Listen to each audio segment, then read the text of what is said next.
Merci, Monsieur le Président. Donc, pour ma part, je vais intervenir sur l'alimentation des collégiens et le dispositif agrilocal.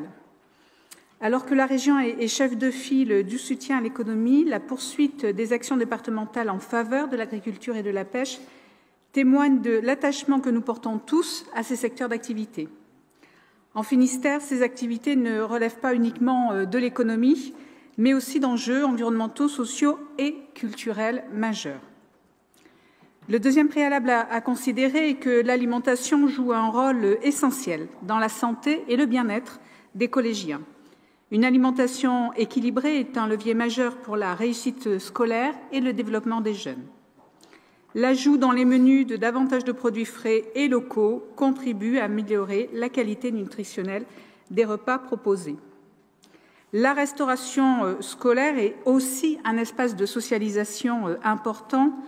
Partager un repas, découvrir de nouveaux aliments ensemble, participer à des projets pédagogiques autour de l'alimentation, tout cela favorise la cohésion sociale entre les élèves.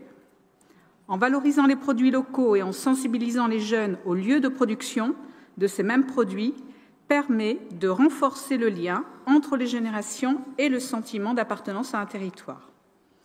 Ces éléments de contexte permettent d'éclairer notre vision du développement des circuits courts à travers le dispositif agrilocal visant à rapprocher les collégiens des producteurs agricoles et maritimes.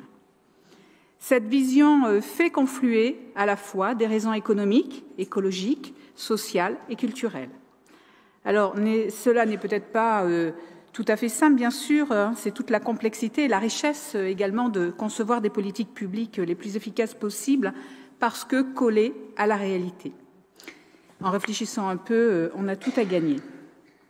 Depuis le début du mandat, nous avons exprimé à plusieurs reprises notre soutien au développement du dispositif agrilocal pour l'approvisionnement de la restauration collective des collèges. Nous avons été entendus et nous vous remercions pour cette écoute.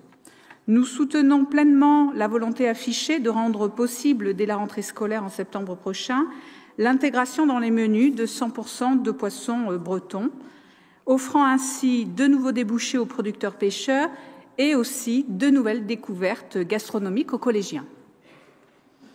Cependant, nous nous interrogeons sur la faisabilité de cette mesure dans le temps imparti. Pourquoi ? Parce qu'un rapide sondage mené auprès des chefs et agents de cuisine montre que le poisson est actuellement proposé 1 à 2 fois par semaine au mieux, en quantité limitée, afin de réduire le gaspillage alimentaire.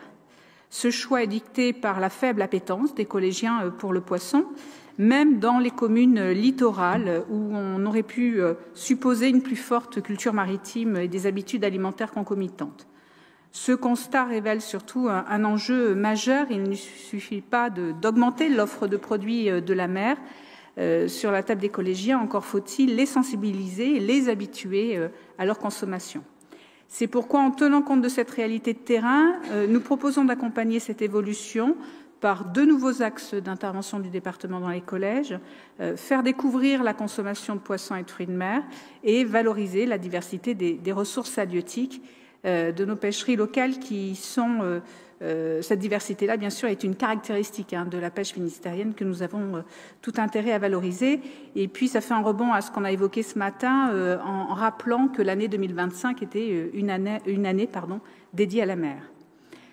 En conclusion, nous saluons la volonté politique affichée pour une alimentation plus locale et durable dans les collèges et nous appelons à une approche pragmatique qui ne se limite pas à la modification des approvisionnements, mais qui accompagne aussi les jeunes dans l'évolution de leur habitude alimentaire. Et nous espérons que ces propositions pourront être prises en compte afin de garantir le succès de cette belle ambition pour les collèges de notre département. Je vous remercie. Oui, juste pour dire, bon, vous avez bien compris, bien sûr, on est complètement d'accord avec vous. C'était juste pointer, parce que si on prend le côté économique, on se dit, par rapport aux pêcheurs, on se dit qu'on a besoin de volume. Voilà, de toute façon, on est sur des produits avec des volumes bien moindres que voilà, la viande ou les produits laitiers, très clairement. C'était de pointer que tout de suite, il fallait quand même travailler sur les habitudes alimentaires qui ne sont pas finalement du tout inscrites dans notre territoire. Alors c'est dommageable d'un point de vue culturel, de la gastronomie locale peut-être, mais ça c'est un point juste d'alerte pour dire enchaîner aussi sur ce point-là en même temps pour que les efforts qui soient faits dans la mise en place de ces nouvelles filières, parce que c'est pas évident. On sait que c'est un produit qui est plus fragile, donc les questions de distance sont intégrées. On sait que c'est un produit un petit peu plus coûteux.